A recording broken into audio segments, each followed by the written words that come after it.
Sejam bem-vindos à nossa quarta aula do nosso curso. Nós já falamos sobre pronouns, os pronomes, sobre verbs, os verbos, e nessa aula nós finalizaremos o nosso estudo sobre a gramática, estudando mais 3 pontos. Primeiro estudaremos os articles, os artigos, em seguida estudaremos os nouns, os substantivos, e por último, estudaremos os adjectives, os adjetivos. Começaremos então pelos articles. Os artigos são palavras que antecedem o substantivo, com o qual devemos concordar em gênero e número. Existem 2 tipos de artigos, os definidos e os indefinidos. Quais são os artigos definidos? Esses artigos correspondem às palavras o, a, os e as, utilizadas na língua portuguesa.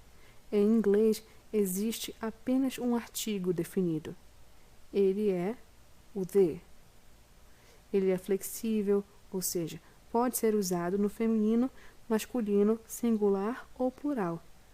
E aqui nós percebemos como a língua inglesa é simples em alguns aspectos, enquanto a língua portuguesa é muito mais difícil, existindo vários tipos, como por exemplo, o artigo definido na língua portuguesa difere em gênero e número. No singular, temos o artigo o no masculino. No singular, temos o artigo a no feminino. No plural, nós temos o artigo os no masculino e o artigo as no feminino. Então, tem 4 tipos aí. Quem aprende português tem que saber colocar cada um deles e fazer essa flexão. Em inglês, nós não precisamos ter toda essa análise, porque existe apenas um artigo definido, que é o the, que pode ser usado tanto para o feminino, tanto para o masculino, tanto para o singular ou plural. E agora nós veremos os exemplos. No feminino singular, nós temos a frase the girl, a garota. No masculino singular, temos the boy. No masculino plural, nós temos the boys. Percebam, no masculino singular, o garoto, nós temos o artigo definido the e o substantivo boy, garoto. Quando nós passamos para o plural, tem a mudança de número, deixa de ser singular e se torna plural. No entanto, não há nenhuma alteração no artigo definido, que continua sendo o the. A nossa alteração acontece no substantivo boy, que passa a ser plural, então se torna garotos, e assim acrescentamos o s. E é o mesmo que nós conseguimos identificar no feminino plural, the girls, os garotos, as garotas. O artigo definido the continua, enquanto o substantivo tem um acréscimo da letra s, para classificar o plural.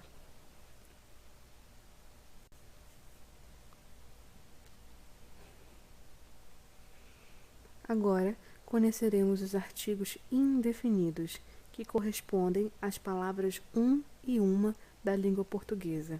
E quais são os artigos indefinidos? São as expressões a e an. Só podem ser usadas diante de substantivos no singular. São usados quando busca-se falar sobre algo em geral, algo não especificado. Então, em quais casos devemos usar os artigos indefinidos? Bom, o artigo indefinido a deve ser usado antes de palavras iniciadas com som de consoante, enquanto o artigo indefinido an deve ser usado antes de palavras iniciadas com som de vogal. No quadro seguinte, nós temos os exemplos. A country, um país. A house, uma casa. O artigo indefinido a é utilizado porque as palavras country e house possuem um som de consoante por causa da sua letra inicial, C e H, 2 consoantes. Então, neste caso, o a é o artigo indefinido que deve ser usado por causa das consoantes que vêm em seguida. No segundo lado, o artigo indefinido an vem antes de vogal, e por isso nós temos as duas opções: an actor, um ator, an apple, uma maçã. Como as duas letras são vogais, o único artigo indefinido que poderia preceder essa palavra seria o an, justamente porque ele sempre vem antes de palavras iniciadas com o som de vogal.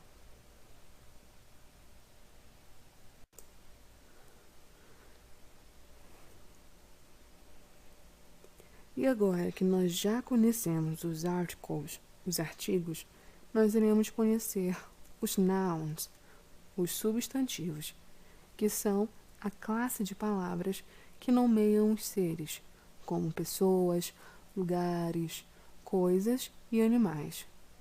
Existem dois tipos principais de substantivos: os substantivos próprios e os substantivos comuns. Iremos conhecê-los agora. Os substantivos próprios correspondem a nomes próprios como Robin Williams, Michael, Karen, Maria, que é o meu nome, lugares como England, Inglaterra, Brasil, Brasil, United States, Estados Unidos, ou coisas específicas como as muralhas da China, the walls of China.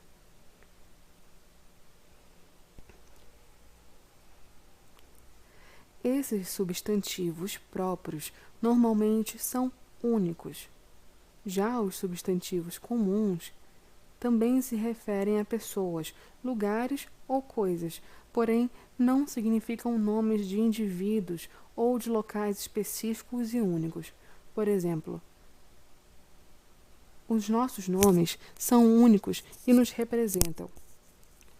Nomes de lugares, como a muralha da China, são próprios, são únicos.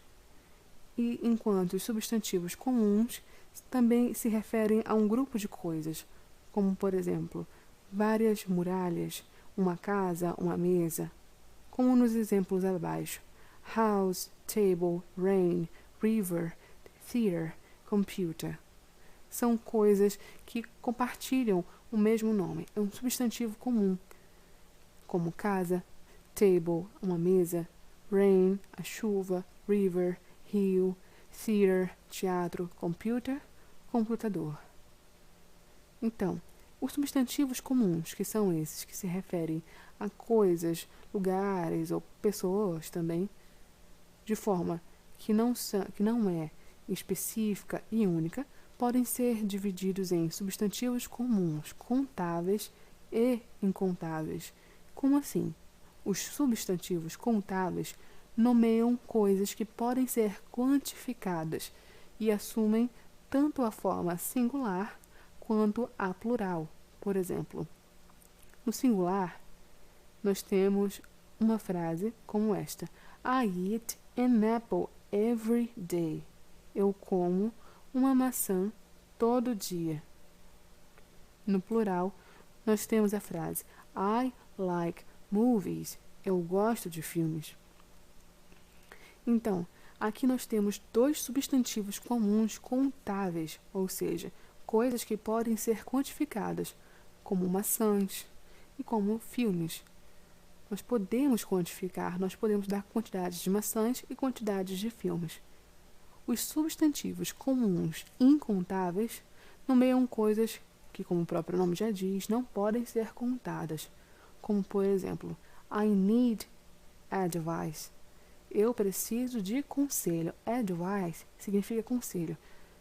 É uma coisa abstrata. Um conselho não é palpável, não é contável. Você não pode contar um conselho, então por isso ele é incontável. Próximo exemplo. Many people play tennis. Muitas pessoas jogam tênis. Tênis também não é um objeto, não é algo que possa ser quantificado. Assim como na próxima frase nós temos a palavra money. I don't have any money. Não temos como contar um dinheiro, dois dinheiros, temos como saber os valores. Então, por isso, o dinheiro também se enquadra nessa categoria de substantivos incontáveis. Repetindo, a palavra money, dinheiro, não pode ser colocada no plural, porque ela, como substantivo incontável, não pode ser analisada como um dinheiro, dois dinheiros, três dinheiros. Nós não contamos assim. Por isso, então, que a palavra money, apesar de poder atribuir valor ao dinheiro, o substantivo money, o substantivo dinheiro, não sofre essa alteração pro plural. Por isso, ele é um substantivo incontável.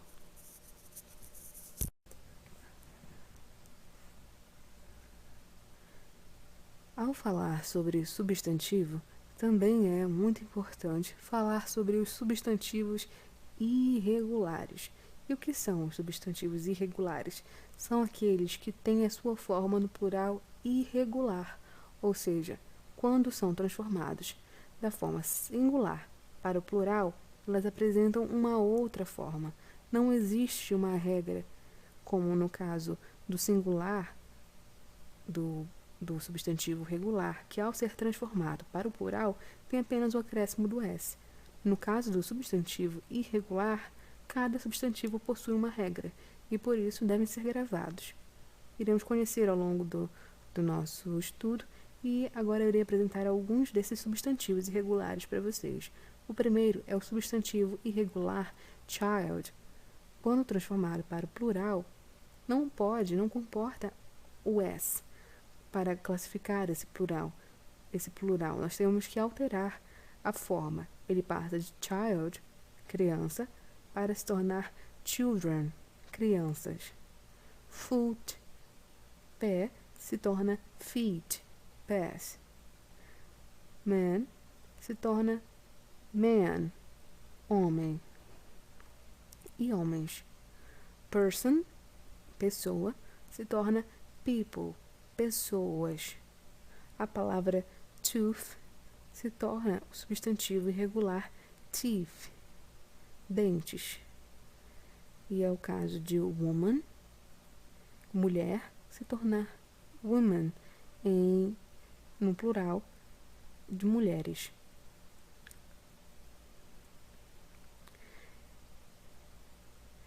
E agora iremos conhecer os adjectives. Os adjetivos. Assim como no português, os adjetivos em inglês são a classe de palavras utilizadas para descrever ou quantificar um substantivo ou pronome. Veja o exemplo. She has a soft skin. Ela tem uma pele macia. A palavra soft, que significa macia, é o adjetivo que descreve o substantivo skin, pele. Então, perceba, a palavra soft significa macia, dá uma qualidade, uma descrição do substantivo skin. A partir dessa palavra, nós podemos identificar como é a pele da pessoa que a frase se refere. She has a soft skin. Ela tem uma pele macia. Então, é para isso que o substantivo é utilizado, sempre com a intenção de descrever ou qualificar um substantivo ou pronome. Na língua inglesa, assim como na língua portuguesa, nós temos diversos adjectives. Nós iremos conhecer aos poucos, de acordo com a progressão do nosso vocabulário, o nosso vocabulário.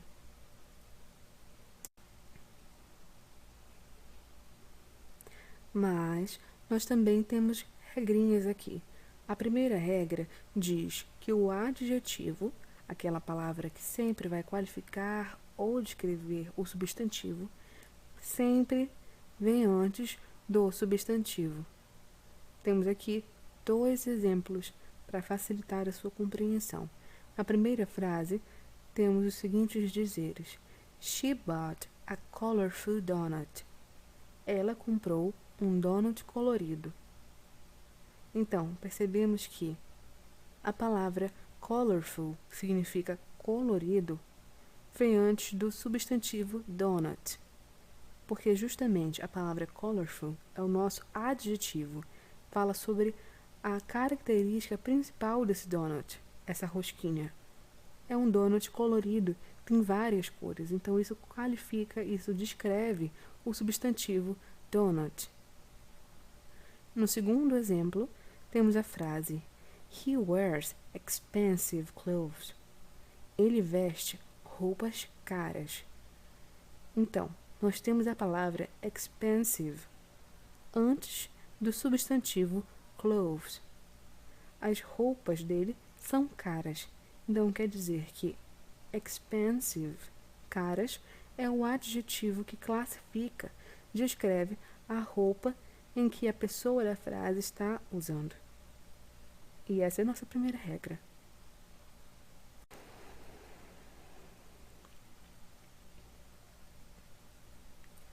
Agora, a segunda regra sobre os adjetivos diz que os adjetivos em inglês não possuem gênero e por isso usa-se o mesmo adjetivo, tanto para o masculino quanto para o feminino. Temos aqui o exemplo do adjetivo smart, esperta, inteligente. Temos duas versões, a masculino e feminino, e nós conseguimos ver como esse adjetivo smart não precisa de alteração para se adequar ao gênero. Ele se encaixa nos dois. Vamos ver o primeiro caso. He is a smart boy. Ele é um menino esperto. No segundo caso, nós temos a frase She is a smart girl. Ela é uma menina esperta. Nos dois casos, utilizando o mesmo adjetivo, nós conseguimos atingir os dois gêneros sem necessidade de alteração. Então, essa é a segunda regra.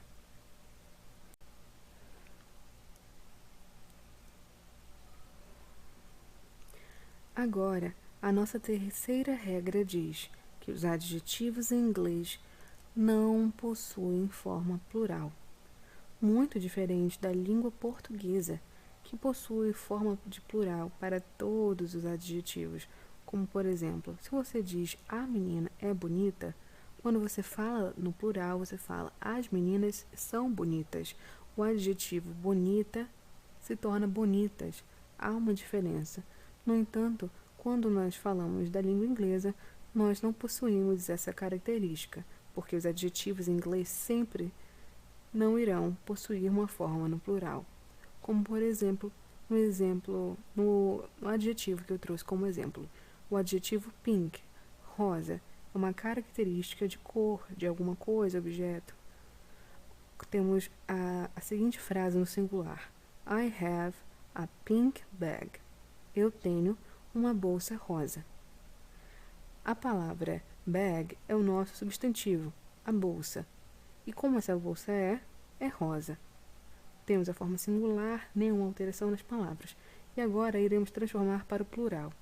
I have 2 pink bags.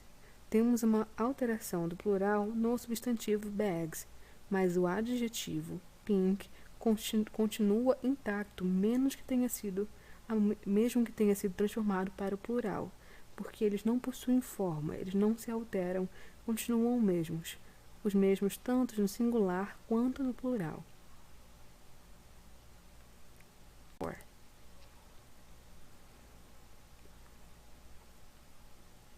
E agora vamos para a nossa quarta regra, que diz o seguinte: um substantivo precedido por um outro substantivo, precedido por um outro substantivo, que o acaba descrevendo ou qualificando, acaba também exercendo a função de um adjetivo, que é justamente descrever ou qualificar. Então, se em uma frase um substantivo é antecedido por outro, e esse outro substantivo descreve e qualifica o substantivo que vem depois, ele exerce a função de adjetivo, como por exemplo na frase de exemplo: He is at the candy store. Ele está na loja de doces. O substantivo candy significa doces, balas, qualifica o substantivo store, que significa loja. Portanto, o substantivo candy exerce a função de um adjetivo, porque ele classifica, descreve, qualifica o substantivo store. Por exemplo, ao utilizar o substantivo candy, você revela que essa loja é uma loja que vende doces, balas, então não é qualquer loja, é uma loja que trabalha com esses produtos. O substantivo candy descreve esse tipo de loja.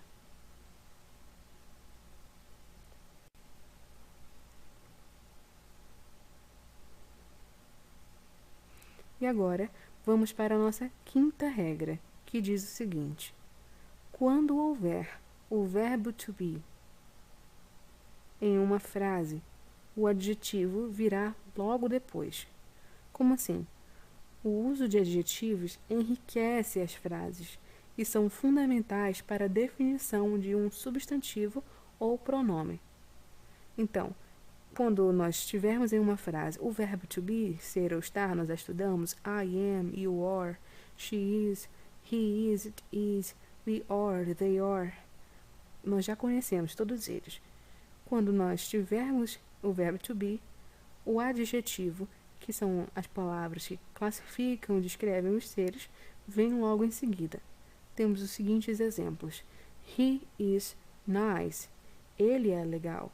Temos o verbo to be, he is. Ele é, e logo em seguida nós colocamos o adjetivo nice, que descreve, diz que ele é legal. Na segunda frase temos o exemplo they are smart.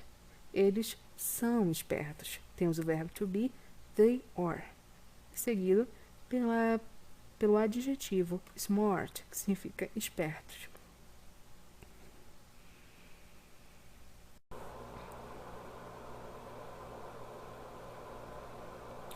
Nós ainda encontramos algumas curiosidades sobre os adjetivos, porque muitos deles são derivados de substantivos e verbos, como, por exemplo, o substantivo atom, que significa átomo. O verbo duty, que significa dever. E o substantivo esperança. Esses substantivos e verbos acabam derivando em alguns substantivos relacionados ao seu significado. Por exemplo, o substantivo atom se transforma também, possivelmente, no adjetivo atomic, que significa atômico. O verbo duty também se transforma no adjetivo dutiful, que significa zeloso. O substantivo hope pode se derivar em dois adjetivos: o adjetivo hopeful, esperançoso, ou o adjetivo hopeless, que significa desesperançoso.